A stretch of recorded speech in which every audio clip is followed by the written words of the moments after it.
Hi readers, it's time now for the Sunbearer Trials, Chapter 14 by Aidan Thomas. Make sure you have your book and a highlighter pen so you can highlight along with me for the parts that will be questions and answers on the quiz. Chapter 14. Disheveled and exhausted, the semidioses gathered with their parents on the platform in the order in which they had finished. After congratulating him on a job well done, Teo's mother was entirely distracted by his new friend. Because remember, she's an animal goddess. His mother, Quetzal, is a bird. What a sweet little thing, Quetzal cooed, gently scratching the back of the alebrije's neck as it sat on Teo's shoulder. In return, it made soft and happy murring sounds in Teo's ears, its chameleon eyes closing in contentment. But Teo was distracted. Back on the island, the mother alebrije paced at the bridge. Because remember, they've got all her babies. That's probably kind of disconcerting for the mom. Some of the other dioses guarded it, making sure she didn't cross. She let out a low moan, and guilt churned Teo's stomach. Good. I'm glad Teo is feeling some, concern over the mom's babies being taken away from her. Please present your alebrijes, Luna instructed. Diosa Lumbre stood between her son and daughter, stoic and cool as always, but her features softened the slightest bit, nearly impossible to catch, as Aristela presented her alebrije. The poor coati armadillo was still rolled up in a tight purple ball and trembling as it was presented to Luna and the crowd. Aristela grinned smugly, basking in the fact that she had completed the trial first. That's highlighted, that Aristela completed the trial first. Meanwhile, Aurelio's camaraderie smile was missing. His face was taut with concentration as he attempted to wrangle his alebrije. The blue gecko growled angrily and kept running across his hands. Aurelio struggled to not drop it. When the gecko spat fire, Aurelio hissed, jerking his hand back. Good, that was what he got for being an ass. But Teo's vindication didn't last long when he saw the way Diosa Lumbre's burning eyes slid to her son. There's a reason you'll find out later. Because remember, Aurelio is a fire semidios. The fire coming from that alebrije shouldn't bother him at all. His mom's really, she's really judgy and pressures him, and you'll find out more about that later. So I'm going to start that again. But Teo's vindication didn't last long when he saw the way Diosa Lumbre's burning eyes slid to her son. Teo looked for the slightest bit of warmth in her expression as she gazed down at her golden boy, but found only coldness. Teo couldn't imagine anything that would impress, excite, or please her. It actually made him feel sorry for Aurelio. Desi proudly held his green rooster in his arms, and it nuzzled him, staring up at him with an expression as close to adoring as a bird's face could get. Soshi's goat was still tied up, but had been placated by the bundle of vines Soshi fed him. Marino nearly dropped the orange jackrabbit roadrunner as it kicked furiously. Naya's rhinoceros beetle Javelina was still pissed and letting everyone know from inside the makeshift bowl. All of that paragraph is pretty much highlighted so that you can, remember which semidios retrieved which alebrije baby. Teo was happy. Naya had finished, but he was even more relieved that he and Shio had managed not to be last. He was feeling pretty good when it was the younger boy's turn to present his alebrije. Carefully, Shio unfolded his jacket. The first hint that something was wrong was that there was no angry chirping. Shio frowned as he carefully opened the jacket, checked the sleeves, and then the pockets. Finally, Shio carefully shook it out, but there was no trace of the hummingbird mouse. This is highlighted. The fact that Shio thought he had the alebrije, that little hummingbird mouse, in the jacket after Teo caught it for him, but it's not there. Where's the alebrijo, mijo? Mala Suerte asked, his voice uncharacteristically soft, but his dark eyes sharp with urgency. Shio shook his head. I don't know. His cheeks turned splotchy red as he looked up at his dad. Mala Suerte took the jacket and desperately checked all the folds of the material again. It must have escaped while we were running back, Shio said miserably. The empty jacket fell to the ground. Shio's chin dropped, his mass of curls hiding his face. Mala Suerte wrapped his arms around his son's shoulder, pulling him close to his side. The Dios didn't say anything, and the look on his face silently warned others to keep quiet as well. Teo hung his head, feeling horrible. It was his idea to catch the alebrije in the jacket. He should have come up with something better. He wanted to give Shio his toucan instead, but he knew Diosa Luna, and more important, Sol, wouldn't allow it.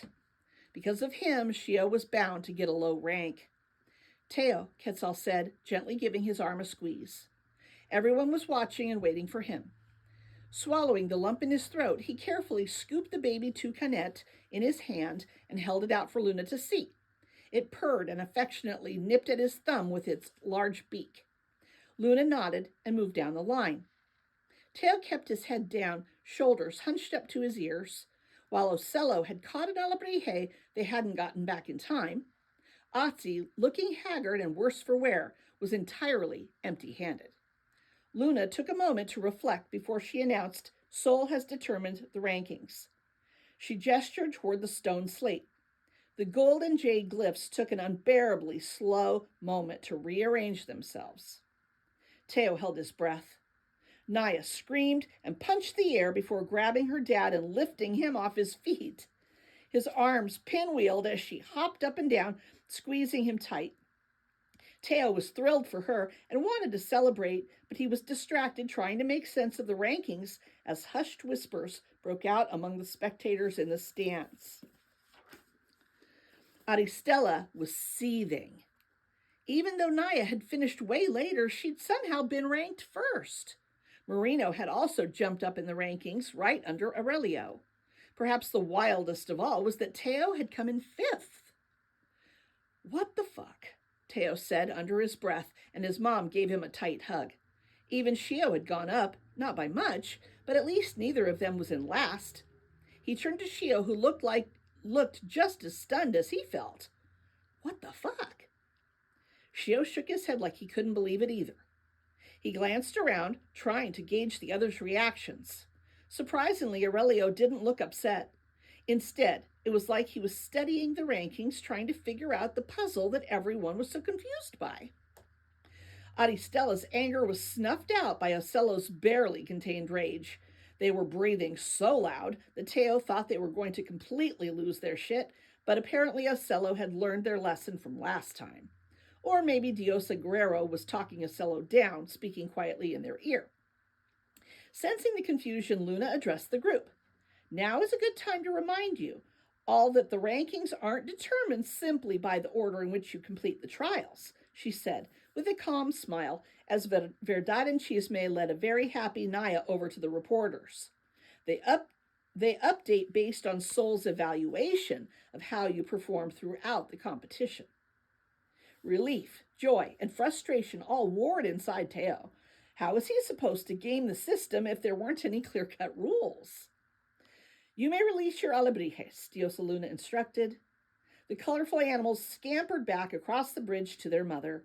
When Desi put his bull-horned rooster down, it shook itself out like it had just woken up and scurried away fast. Teo's little toucanet had fallen asleep in his palm, beak nestled under its wing, and snake-tail curled around it like a cat. You gotta go back, Teo said, nudging it with his thumb. You can't stay with me. The toucanet just turned away from him and curled up again. It was pretty cute, but Teo had his hands full, taking care of himself. He was not qualified to be responsible for a baby alebrije. From the island, the mother called again, a low-pitched moan. The toucanet poked its head up and looked to where its family waited, then up at Teo again. Go on, then. The alebrije let out another tiny squawk before clumsily flying back to its mother. What a sweet creature, Diosa Quetzal said with a smile, the feathers of her hair glistening in the afternoon sun. I think he might enjoy Quetzalán. What do you think? she asked Teo, smoothing her hand down his wings in a gesture that made Teo's tense shoulders relax. Maybe, Teo shrugged, giving her a hug before he fell into line behind Luna, making the trek back to the boat. He didn't want to think about home right now, not when there was still a chance he'd never see it again. Naya rejoined them as they headed back to the boat. I can't believe I came in first, she squealed, bouncing as they walked. She grabbed Teo's shoulders and shook him. And you came in fifth! Fifth! She emphasized. You beat out 4 golds, Teo. I know.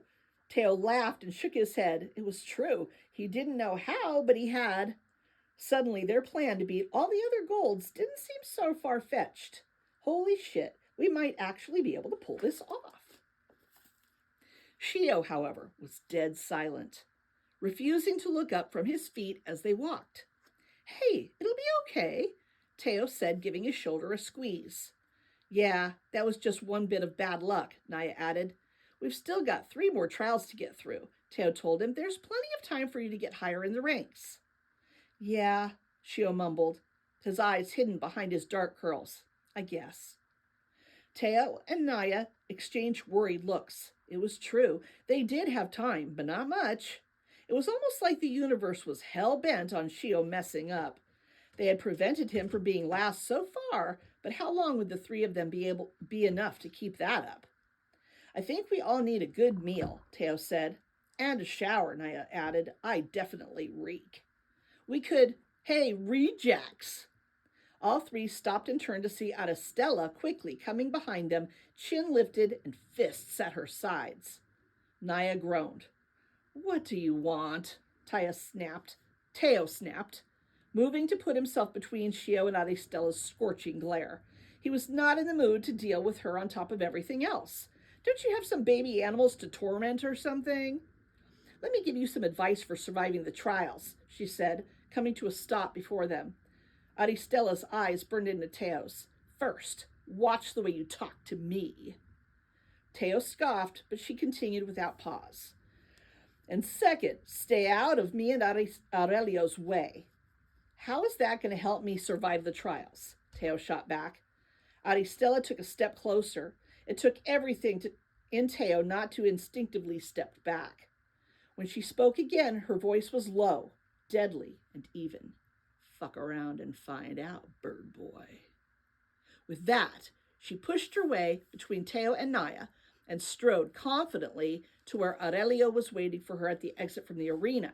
Shio gulped. That was terrifying. Hate to admit it, but yeah, Teo agreed, exhaling. Naya stared after Aurelio, a pained look on her face. Why does someone so hot have to be so mean? After dinner, the Golds were a lot less braggy and sure of themselves.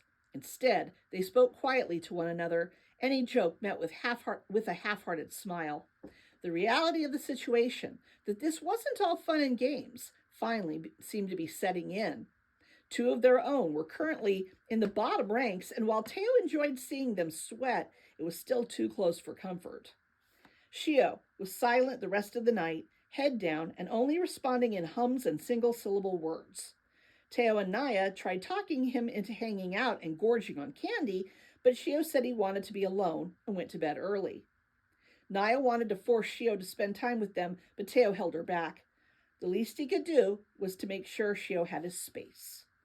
In the middle of theorizing what the next trial could be, Naya fell asleep at the foot of Teo's bed, surrounded by candy wrappers.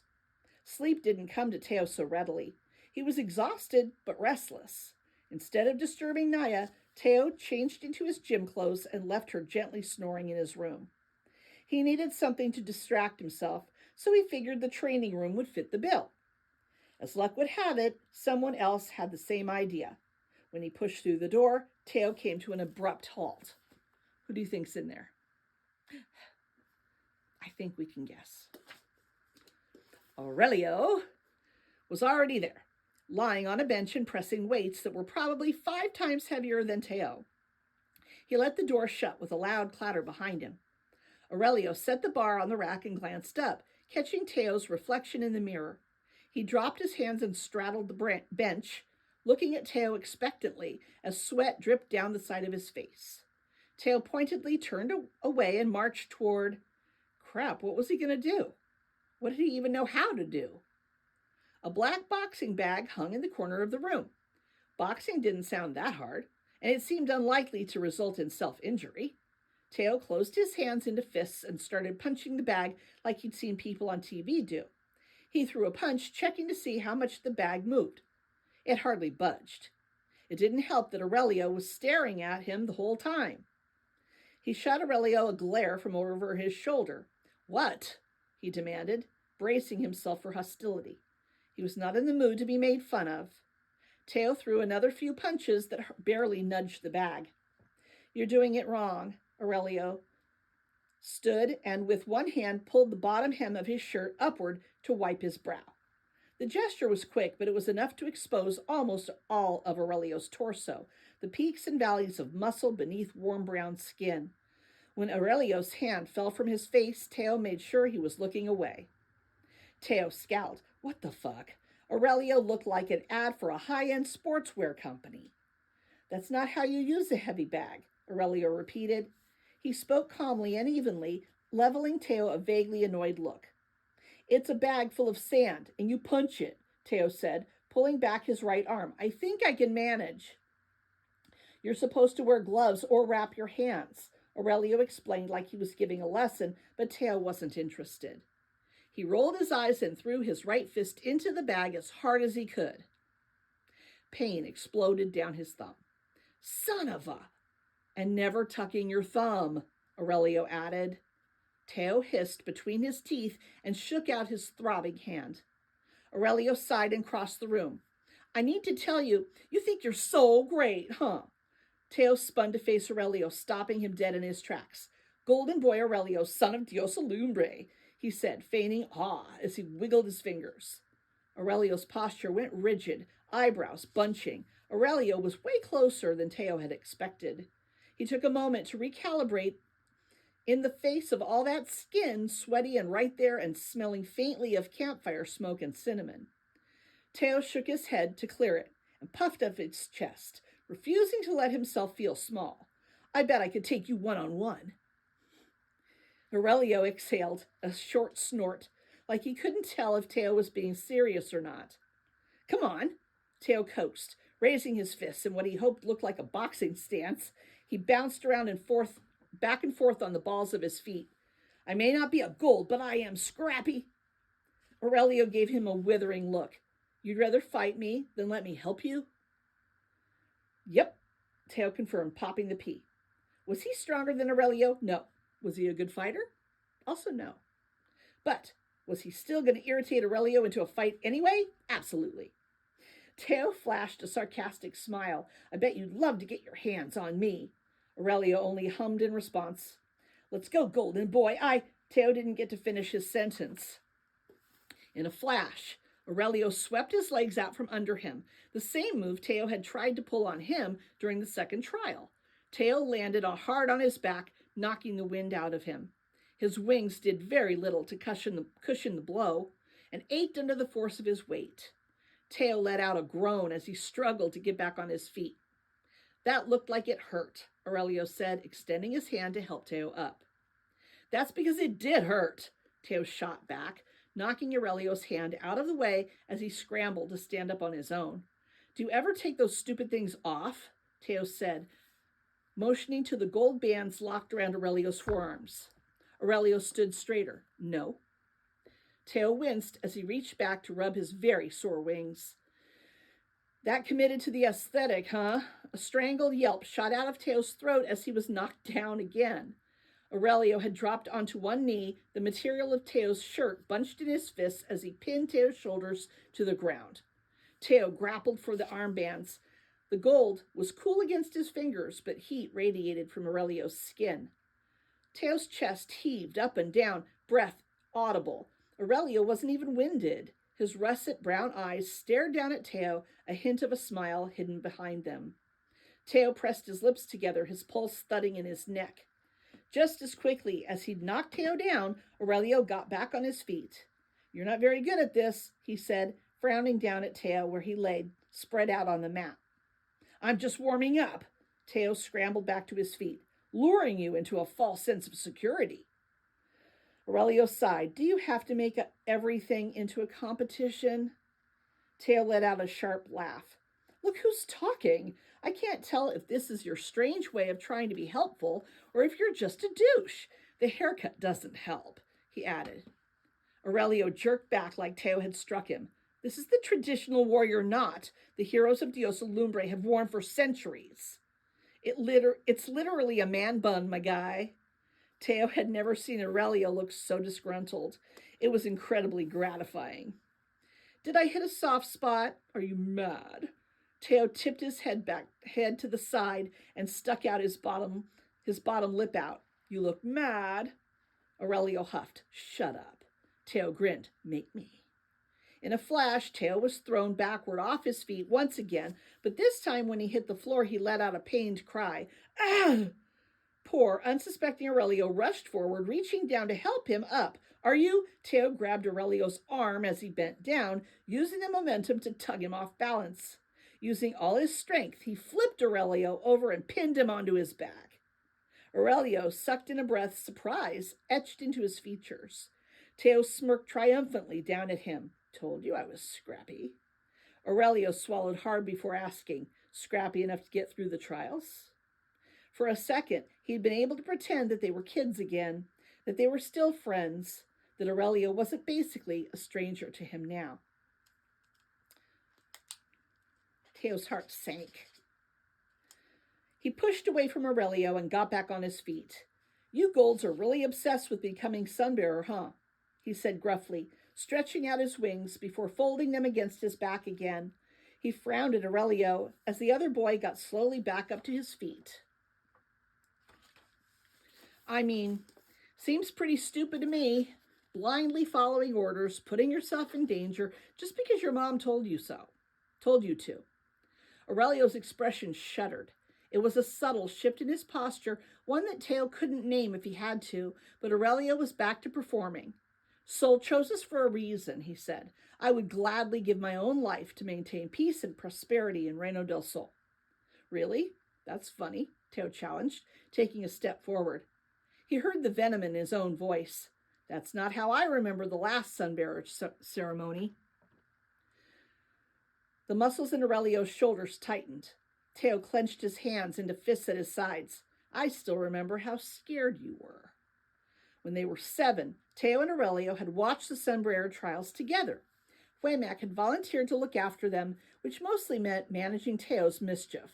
He hadn't understood what the trials were, not really, but he knew they meant playing tag with Aurelio far away in the stands where his mom had sent them, and Waymack bribing them with candied pecans if they could just sit still for 5 minutes. When they were paying attention, both he and Aurelio thought the trials were cool and exciting. The competitors seemed so big, strong, and grown up. Nowhere else could they see so many semidioses flexing all their powers at once. It was awe-inspiring, seeing what Teo thought he would become when he got older. But when the trials were finished, and it was time for the Sunbearer's ceremony, Teo's mom kept him away. As they stood around the soul stone waiting for the ceremony to be completed, Quetzal circled her wings around Teo like a cocoon, because she didn't want Teo, her 7-year-old son, to witness them killing basically a teenager as the sacrifice. When it ended, Teo wanted to find Aurelio so they could go play on the steps of the temple, but his mom held steadfast to his hand. Confused, Teo looked around. Brave Naya stood stick straight, eyes wide and lips pressed into a tight line. Her tiny fist was balled up in her dad's pant leg, holding on for dear life as he held her back into the temple. He led her back into the temple. When Teo spotted Aurelio, he was crying uncontrollably, empty hands rubbing his eyes as tears spilled down his cheeks. Teo tried to go to Aurelio and ask what was wrong, but Diosa Lumbre flicked her wrist dismissively, and a priestess ushered Aurelio away, just a small boy in a circle of towering priests in black robes. Sounds like Diosa Lumbre let Aurelio, her 7-year-old son, watch the sacrifice. Teo didn't understand. This is highlighted here. He tried to look back at the altar to see what had happened, but his mom's huge wings blocked his view, gently sweeping him toward the temple with promises of pan dulces, hot chocolate before bed. Okay, so there it is. Aurelio witnessed at 7 years old the sacrifice at the end of the Sunbearer trials because his mother is just cold. And Teo's mother, Quetzal, shielded him so he did not see it. It was strange to see the same boy before him now, someone Teo had known for so long, who meant so much to him then, but was a complete stranger today. Familiar, but unrecognizable. Their friendship was now the ghost of a memory that left nothing but a dull ache in his chest. So what changed between then and now? Teo asked. The delicate skin around Aurelio's flinty eyes bunched in a pained stare. His shoulders lifted in a defeated shrug. Everything. Looking back, that had been the beginning of the end. It was the first glimpse of the future that was awaiting them. They went their separate ways for good. When Aurelio started the academy, he had become untouchable, and Teo had become, well, just Teo. And now they were here, trapped in the trials together. I was only a child back then, Aurelio tried to explain. I didn't understand the importance of the trials. Teo rolled his eyes. It's an honor to win or lose. It's an honor to let yourself get murdered. Teo heard himself shout, his fists trembling at his sides. It's an honor to die in order to keep my people safe. Aurelio shot back. Teo recoiled a step. He'd never actually heard Aurelio raise his voice in anger before. The back of Teo's throat burned and his eyes stung traitorously. If it had been so easy to keep it together during the trials and in the face of Ocello and Auristela, but now Teo felt himself crumbling. Aurelio closed his eyes and took a slow, deep breath. I'm just trying to help you, he said slowly, evenly. Teo shook his head. Why? Aurelio gave him a tired look. Because it's not a fair fight. Teo remembered what he'd said the other night, how Jade shouldn't compete in the trials. Aurelio didn't want an easy win. He wanted Teo to up his game, to even the playing field. A fair fight, Teo repeated, thoughtful. As much as he didn't want Aurelio's pity, Teo also knew that his friends were relying on him. He'd promised to look after Shio and keep him from the bottom of the ranks, and so far he'd done a real shitty job of it. Okay, he'd said after a moment.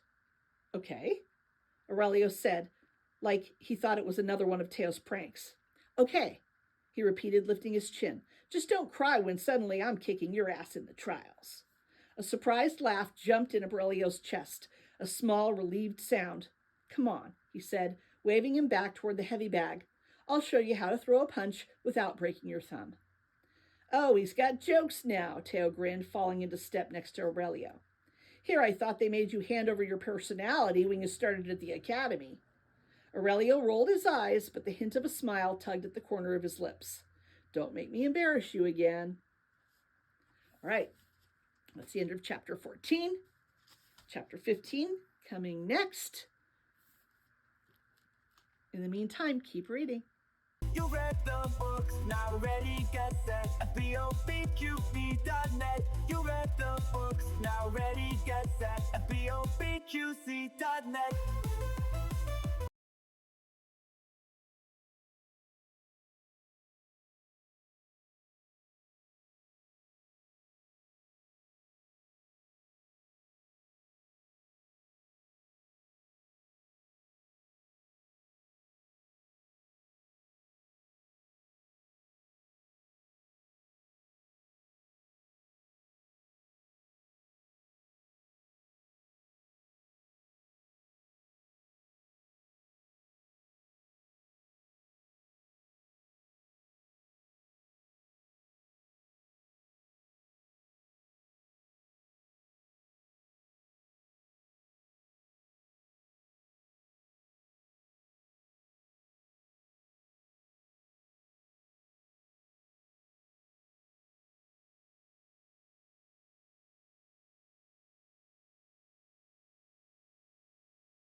now ready, get set. BOBQC.net.